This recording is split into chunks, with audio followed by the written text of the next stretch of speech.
लोकसभा चुनाव में पीएम मोदी के खिलाफ विपक्ष का चेहरा बनने को लेकर कांग्रेस और तृणमूल कांग्रेस के बीच खींचतान तेज हो गई है। ममता बनर्जी को राहुल गांधी पसंद नहीं है और कांग्रेस को ममता नहीं। इन दोनों नेताओं की लड़ाई में विपक्षी एकता की नाव तैरने से पहले ही डूबती दिखने लगी है। ममता बनर्जी 2024 के लोकसभा चुनाव में प्रधानमंत्री नरेंद्र मोदी को हराने के लिए विपक्षी एकता पर जोर दे रही हैं। यही वजह है कि विधानसभा चुनाव में मिली जीत के महज 2 माह बाद ही वह दिल्ली आ गई और विपक्षी दलों को एकजुट करने के लिए कांग्रेस अध्यक्ष सोनिया गांधी से लेकर अन्य क्षेत्रीय दलों के नेताओं के साथ बैठक की। साथ ही उन्होंने यह भी कहा कि आगामी लोकसभा चुनाव के लिए अभी से विपक्ष को लामबंद होना होगा।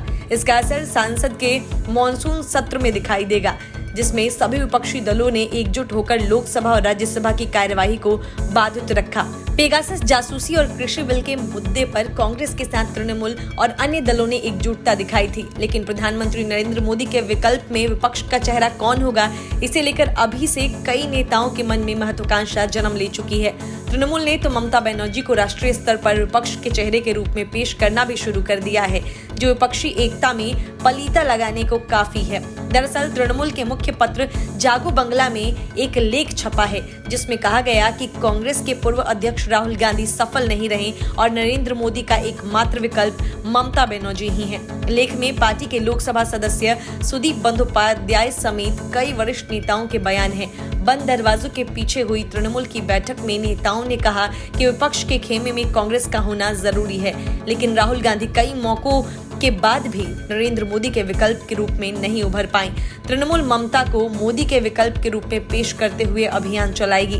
कांग्रेस अध्यक्ष सोनिया गांधी अपने पुत्र राहुल को फिर से स्थापित करने में जुटी हुई हैं। गांधी परिवार के बेहद करीबी कांग्रेसी नेता उन्हें फिर से लॉन्च करने के लिए जमीन तैयार कर रहे हैं। ऐसे में तृणमूल द्वारा राहुल को विपक्ष का चेहरा मानने से इनकार करने के बाद विपक्षी एकता की बात कहीं सिर्फ बात ही न रह जाए।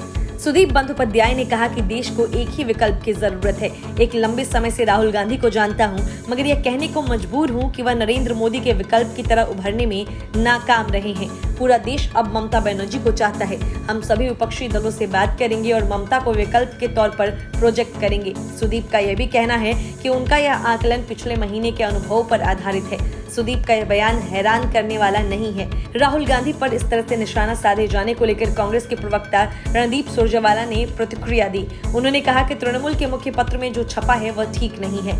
राहुल गांधी पर हमला अवांछित है। कांग्रेस सभी विपक्षी दलों और उनके नेतृत्व का सम्मान करती है और भाजपा के खिलाफ लड़ाई में उनके योगदान को स्वीकारती है। नेताओं को कमतर बताकर विपक्षी एकता नहीं हो सकती। वहीं लोकसभा में कांग्रेस के नेता और पार्टी के बंगाल अध्यक्ष अधीर रंजन चौधरी ने कहा कि तृणमूल की ये बातें विपक्षी एकता को कमजोर करेंगी। यह पहला मौका नहीं है जब ममता बनर्जी ने राष्ट्रीय राजनीति में खुद को स्थापित करने की कोशिश की है। इससे पहले 2012 में राष्ट्रपति चुनाव के दौरान प्रणब मुखर्जी के विरोध में तत्कालीन समाजवादी पार्टी प्रमुख मुलायम सिंह यादव के साथ मिलकर गैर कांग्रेसी और गैर भाजपा दलों को एकजुट करने की कोशिश भी की थी, लेकिन कामयाबी नहीं मिली। इसके बाद 2014 के लोकसभा चुनाव से पहले भी कांग्रेस और भाजपा से इतर तीसरा मोर्चा गठित करने की कोशिश की थी। इसके बाद 2019 के जनवरी को मोदी विरोधी करीब 25 दलों के नेताओं को ब्रिगेड परेड मैदान में बुलाकर एकजुट करने की बात कही थी, लेकिन सफलता नहीं मिली। अब जब तीसरी बार वो बंगाल में जीती हैं, तो एक रणनीति के तहत ममता को मोदी के विकल्प के तौर पर पेश करने की तैयारी शुरू हो गई है। Bureau report, news of India.